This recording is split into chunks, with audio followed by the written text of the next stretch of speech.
Hi, my name's Karen and I work for Cernit, a polymer clay manufacturer based in Belgium, distributed throughout the UK by Clayground.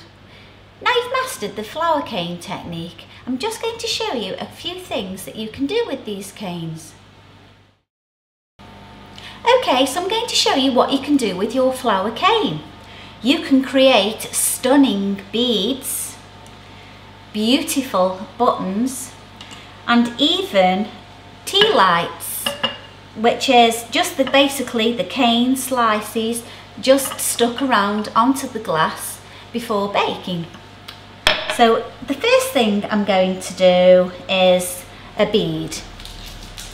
So I'm just looking for some, oh here it is, I'm just looking for some purple clay, and I'm just going to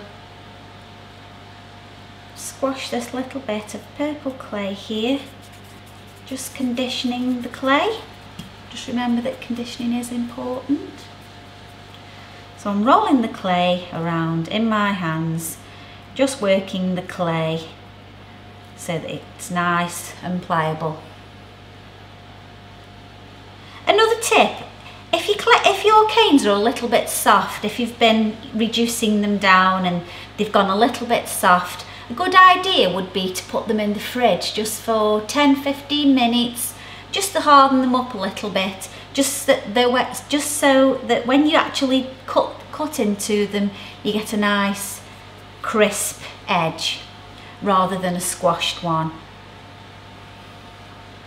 So I've rolled a small ball of purple there, and I'm going to take the purple cane and I'm just going to slice a few slices, well, more than a few actually, probably about 8.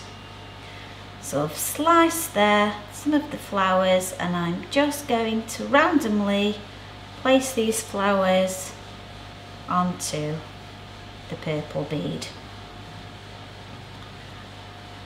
Give the bead a little bit of a press, and then I'm going to roll the clay, roll the ball in my palms.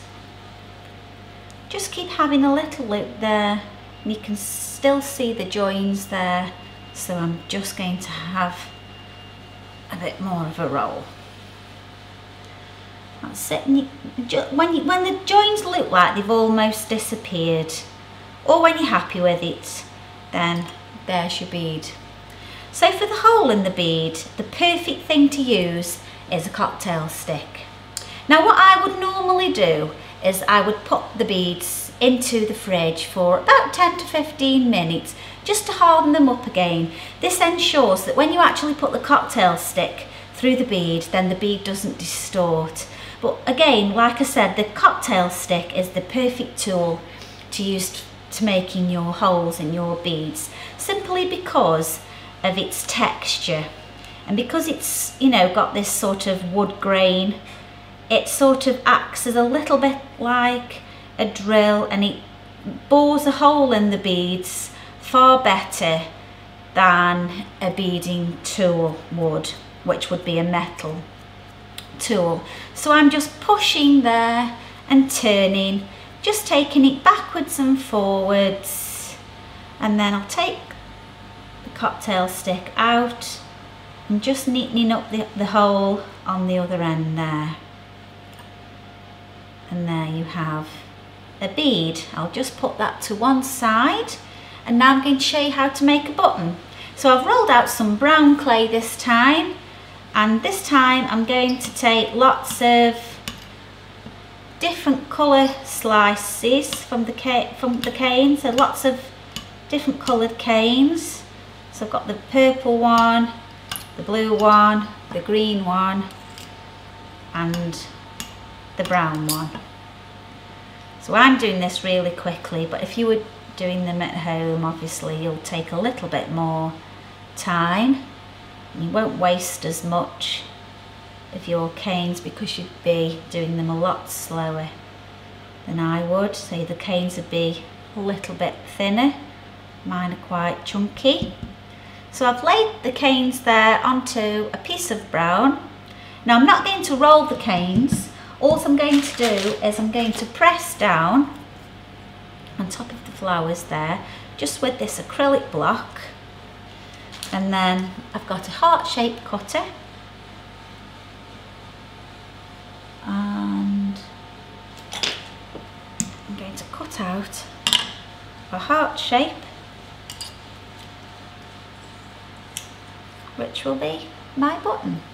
And again, for the holes in the button, I'm going to use a cocktail stick. So just create 2 holes in the centre, about 1 millimetre apart there. And there you have a button and a bead. So there's time just to show you one more thing. I've taken a glass here. This is just an ordinary glass. Ideally what you would probably want is a glass that's a little bit smaller that you could use for a tea light.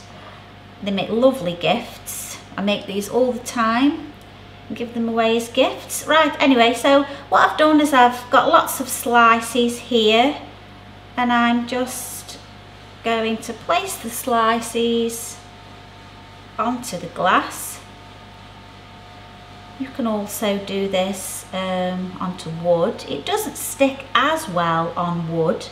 It does stick to the wood, but obviously it's just a little bit more tricky. There we go. I'll just put a few more on there actually. So I'm just taking a few more slices very quickly.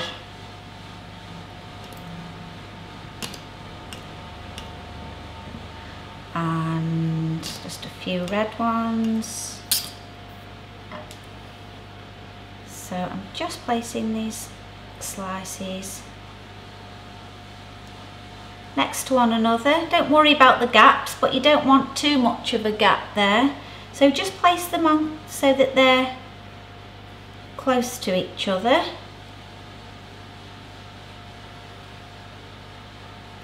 Again, like I say, you wouldn't cut them as thick as I have. And what I would do then is I would go all the way around the glass, and then just taking your poly roller, just roll over the flowers. This will put the edges together and also smooth out your design. So I'm applying quite a lot of pressure here, and I'm just rolling backwards and forwards, just lots of little rolls there.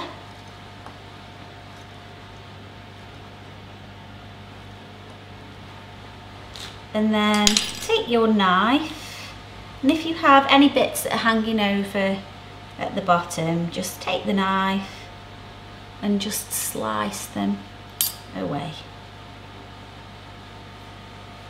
What I would do with the glass then is I would put the design all the way around the edge, and then I'd pop that into the oven at 130 for around 15 minutes.